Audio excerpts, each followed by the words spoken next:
We're talking about She-Hulk. This is our little quickie review for the 15-minute episode of She-Hulk episode 3. It's basically a 15-minute episode, right, Shane? I'm not crazy here. They're longer, but it feels like it. They're like 22 minutes or something. So hold up. For the first 10 minutes, though, she's basically setting up what already happened in the first movie.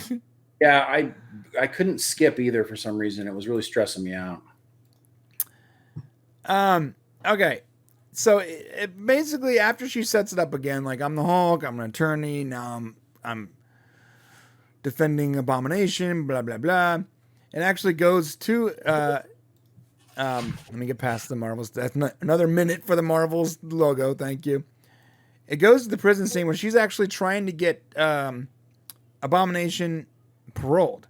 And this is actually the part that's good for me. Like, I like everything with Tim Roth. Yeah. He's great. Yeah, great.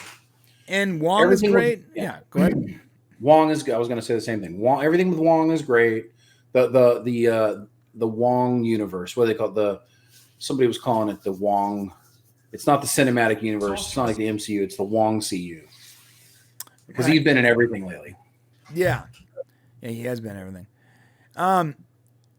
So this part, like, I sent him a thirst trap. It was a picture of me with a bunch of books. I don't know. That was a stupid joke, by the way. Just so you know, a thirst trap is when you send someone like a picture of like you working out and showing some leg or whatever. You know, I don't know. Oh, I see. This breaking the wall was good though. Yes. I like this. I love how she lets go of the wheel. You know, cars are still passing. You know, it's all, the car's still moving, but she's not steering. It was a really good fourth wall break, and I thought it was actually pretty funny. Yeah, I agree. I like how she addresses, like, don't worry, Wong. This is not the Wong. You know, Wong's not going to be in every episode. Then she goes, well, maybe every episode. And you're like, oh, okay. Well, no, cameos. Is what she was talking. Right. The big thing with MCU right now is like everybody's doing a cameo in something, right? And so she said there's not going to be any cameos. Well, except Wong and except do this and except and that's right. The Hulk, you know. So she started it, but I'm the main character of the show, and I thought that was pretty good. Yeah. What about when they dogged on all the YouTubers out there? I don't. This is the part that the one thing that we were worried about is that this was going to become like a male bashing kind of show. And for the most part, they've got like one character, one guy who's become like the chauvinistic piece of garbage dude. And I'm willing to say, yeah, you can have one of those guys because there are guys like that. But if you do a bunch of guys, that's not good. So one guy, sure, have it, but you also got a kind of a nice guy on there too. That's fine. Yeah, but one in every 4 guys can be a chauvinistic D-bag. I would say more than that, but okay, 1 in 8, maybe 1 in 10, but whatever. So, but the point is that then they do this whole thing where they start poking at people online who say no more superhero females. Well, why do you have to change? Get rid of. They basically attacked a corner of the internet that's frustrated that the MCU has become what people are calling the MCU. And now they're focusing on all these female superheroes, and it is happening that way. And there are people who are frustrated. But let me ask you a question. Do you punch somebody in the face why get people even more worked up about it? It just wasn't necessary. Well, like nobody's saying She-Hulk is bad in this whole show. She's done nothing but pretty much good things. It's also disingenuous though, too. It's like, we're going to immediately silence our proper criticisms by assigning those criticisms to these people that you shouldn't listen to. It's the same as when one politician calls another politician racist with no actual bias, with no actual proof or anything, because they're trying to get the word out there so that the normies that aren't totally paying attention can be like, oh, well, then everything that politician says, I need to completely disregard because they're insert adjective here. Yeah, exactly what you said. And I guess a shorter way to put it would be like they're trying to delegitimize anybody complaining that there's too many female superheroes happening right now. It's not that there's too many female superheroes. It's just not happening in an organic way. and it's being kind of forced to happen. And there's nothing wrong with She-Hulk happening. She-Hulk was a character a lot of people loved and wanted. So that's not one of the ones we're talking about. So it's kind of weird just to why weird. Why poke the bear? It's almost like when they were writing it, they're like, oh, everyone's mad that they're replacing Iron Man with this random person or this. So we better get ahead of that and make sure that we answer those criticisms in our show. No one's complaining about She-Hulk. How about just make a good show and shut up? Yeah, just make a good show. And make a good show and then, don't say nothing else. Don't be political. Just go make a good show, guys. Yeah. I like that. Just shut up and make a good show. Stop trying to answer criticism before they've even come up, dude. Jesus. Right. And I'm sorry, it is dumb to replace Iron Man with Ironheart. You're literally skipping over Don Cheadle's character. So, how does no one not see that? Sorry, side note. Jesus, Ironheart's a stupid character. Why are we already introducing her into the MCU? It's so dumb. It's so dumb. Well, we're doing it because they want more female superheroes. Hello. It doesn't make sense. Why people are complaining. You're bypassing Don Cheadle's work. Okay, anyways, I'm not gonna talk about Iron Man. There are cool female superheroes. Yes. Okay. Plenty. Work on those. Yeah. Work on the good ones that we already like. Okay, She-Hulk. And by the way, She-Hulk's one of them. And She-Hulk's one. Yes. I like the Asgard fairy princess or whatever. So great. So great. The one thing that this show's doing really good, Brian, is it's adding small little elements of the Marvel universe and expanding on not necessarily very important things, small little things, and giving us little bits of more information and expanding the universe. And I like that about this show. I actually love this when Asgardian fairy lady, whatever, turns into him and is like the misogynistic a-hole that everyone expects from the video. He's like, that's not me, guys. You know me. That's not me. That's not me. Yeah. It's great. I love seeing Tim Roth's harem of awaiting. Yeah, what is his pen pals from jail. This is a thing, man. I don't know. There are a lot of people who like to marry or like to be with inmates, and I still don't get it. Somebody needs to explain it to me but there are people like that out there. All those poor bastards out there that are still trying to find like a girlfriend, and there's inmates with 7 girlfriends. I think he has 8 of them, I think, total. I thought this was hilarious though. Like Tim Roth is such a stud. He was able to, get 8 undying soulmates with nothing but a pen and a piece of paper. Right. I do love Tim Roth, and this show, I thought this was going to diminish my opinion of Tim Roth, but he's just being Tim Roth, and he's great. Tim Roth is really good at being Tim Roth, and I love it. Yeah. There's a show called Lie to Me or Liar or something like that. I don't know if you've ever seen it, but you need to go check it out. It's led by Tim Roth. He's fantastic. I have not seen that. Great show. Yeah, this whole thing's fine. Yeah, I like how they bring out they bring the people who work at the jail to he's change their lives or right. Help them. No, you work on you, Gary. You work on you. Yeah. He's like this model person. Yeah, and he's like, we're done with Gary now. Like when he gets over the top, right? Right. Cry. Yeah, we're done with Gary. Yeah. So unless I'm missing something, apparently Abomination he has reformed, and I would argue, he wasn't really the bad guy in the first place, and I actually like how this show brings that up, because I remember watching the Hulk movie and being like, huh. Why did he just go nuts all of a sudden? He was he's a good soldier, and it makes sense. This whole thing, this movie is making a previous movie better. TV show. Yeah. No, he played the Abomination in the movie. TV show. You're talking about She-Hulk, right?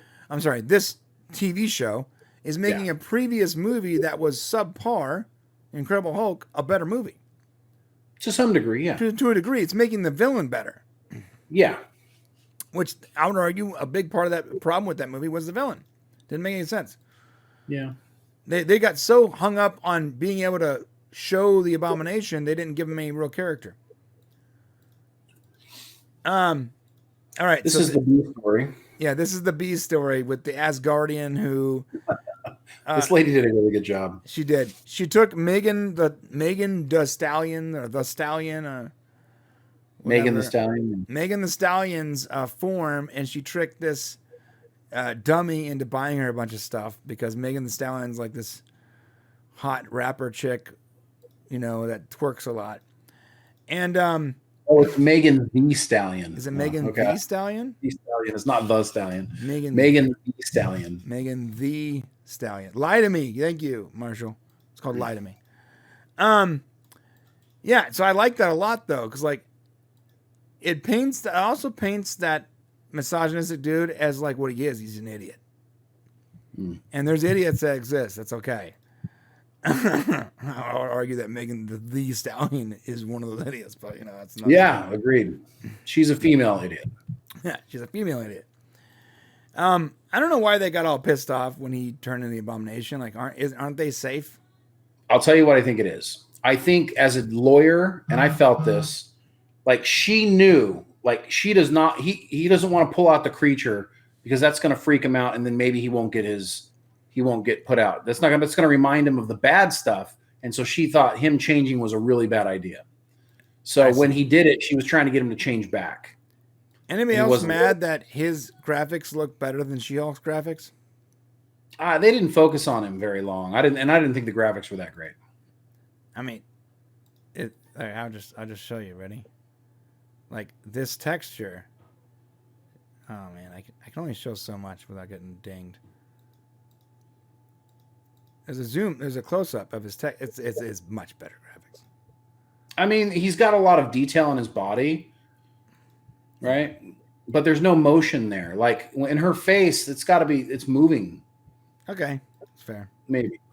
Yeah, that would be my guess. Maybe that's what the problem was. Maybe they wanted the actress's actual like expressions to come through, and that's why they had to dumb the graphics down a little bit. Maybe, I don't know. It looks weird. Like when she's trying to like, this actress is a physical actress. So a lot of her facial expressions are part of her acting. And that's part of why She-Hulk seems so weird, is because that's not coming through anymore like it does on the main character. Right. Yeah. That's a good point. She actually testifies on misogynistic guy's behalf and says, yeah, he's absolutely too dumb to have known. Which that was fine. It's a good way to win, but it did him no favors. Right. And yeah, he wins the case. Blah blah blah. Oh, when the Asgardian fairy acts like the judge, I thought that was hilarious. Yeah, that was good. A lot of good little funny movies or moments here. Is it not fairy? What is it? Like shapeshifter or something? I don't know. An elf, a light elf. Light elf. Thank you, Shane. Yeah. Jesus. Yeah. All right. I'm gonna fast forward. There's a moment. Let me get past real quick before we get to this final scene.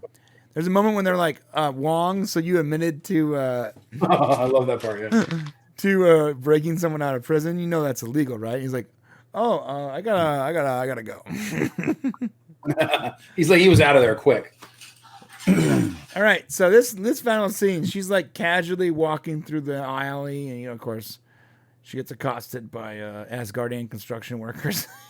Well, they robbed they're not actually Asgardian construction. They robbed an Asgardian construction worker. That was funny when they were like, what did you rob an Asgardian construction worker? He's like, yes. Yes. Yeah. These guys are from the comics. They're usually giving Thor a hard time. But yeah, they try to get her blood. Yeah. I'm sure that's a underlying story there. Someone's trying to get her blood so they can make more. Yeah, so they said they have a boss. Boss is going to be unhappy. We don't know who that boss is, but right. We'll have to see. I want to show this scene real quick. When she asks him if you robbed, they're all doing their moves, showing up. Right. Okay, the guy with the helmet. Watch the guy with the helmet, right? He only has a helmet. Like they all have cool weapons, so he's like, yeah, he's shaking his helmet. That's the one thing about this show. Like this show it's not that this show's bad. It's not a bad show, but what's good about it is that it's kind of funny.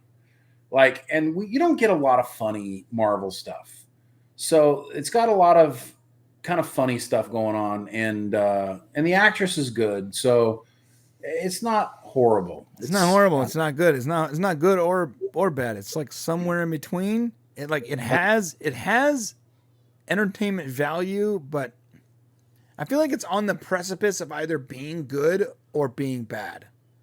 Right. And I would argue that maybe, even though we keep giving it a hard time saying it's only like 22 minutes long, maybe we should just not complain and say that's good. Because if it was 35 or 40 minutes long, maybe it wouldn't be good. You know what I mean? Maybe. Yeah.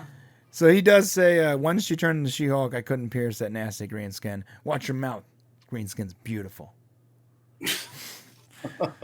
So apparently they were trying to get blood from her. All right, now I'm going to fast forward to the greatest part of this entire episode. It's when... the twerking. And I put this comment up. Look at Megan Thee Stallion with her tongue out. God, I don't like this person so much. Like, listen, full disclosure, I thoroughly dislike Megan Thee Stallion. I think she's everything wrong with a lot of portions of the internet. And she's just so horrible. Dr. Evil says, She-Hulk, gross man, please don't objectify me. Now watch me twerk. Well, that's a good point. Well, here's funny, guys. So she's doing the thing with, God, I hate her so much. I didn't know that this person was a real person. Okay, until I talked to Brian. This is funny. I thought that this person was like a made-up Marvel Universe famous person. Like she was supposed to be like who's that girl? You thought Nicki Minaj. Nicki Minaj. I'm like, oh, maybe this is like this world's Nicki Minaj. And then Brian's like, no, she's like a real person. Like I said, wait, there's a person named Megan Thee Stallion in like real life right now. And he's like, oh yeah. And then he explained that she does these crazy videos where she's basically naked. Yeah, she's pretty much naked the entire time. We were talking she does this thing. Oh God, she's horrible. And then she did like some dirty song that's really super dirty. It's right, so horrible that it couldn't even be censored. And then I was like, okay, now I know. I vaguely know who you're talking about. And shame on YouTube for not making that. At least make the video age gated. We have videos that are limited advertisers because Shane said a naughty word, and she has songs that use nothing but naughty words and have pretty much nudity, and they're not even limited ads. They're running full ads. There isn't even an age gate. It's crazy. It's crazy. So now Disney is basically backing up Megan Thee Stallion. Now, this is the interesting thing about this. I kind of let my kids watch Disney Plus without worrying too much about what they're watching. But, now that I know what this person's content is outside of it, it's kind of like, whoa, I can't believe Disney's actually backing this person. They could have used so many people. They did not need to use this person. You know what? They could have just changed her name. They could have used the person and not promoted Megan Thee Stallion. Well, what I'm saying, and then use Megan Thee Stallion in the role, it would have still been talked about. No, they shouldn't have had her on the show at all. Yeah.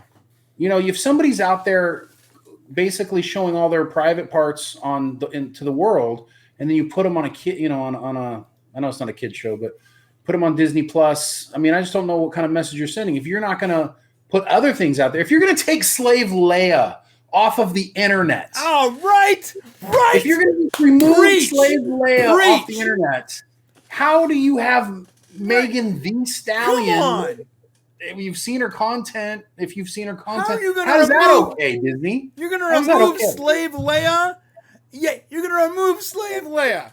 Yet Megan Thee Stallion is on your... What? There you go. Come on. How dare you? The hypocrisy is appalling.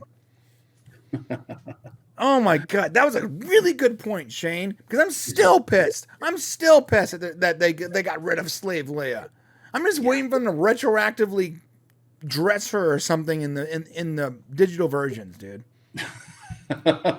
Would not put it past them. So anyways, it just seems a little hypocritical. Overall, She-Hulk episode 3 was probably the best episode.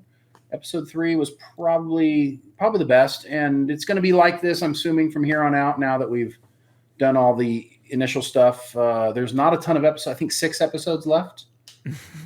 So yeah. The entire, if you took every scene with no credits, no setup, whatever, and just like made a movie out of She-Hulk, it might be the same size as Zack Snyder's Justice League.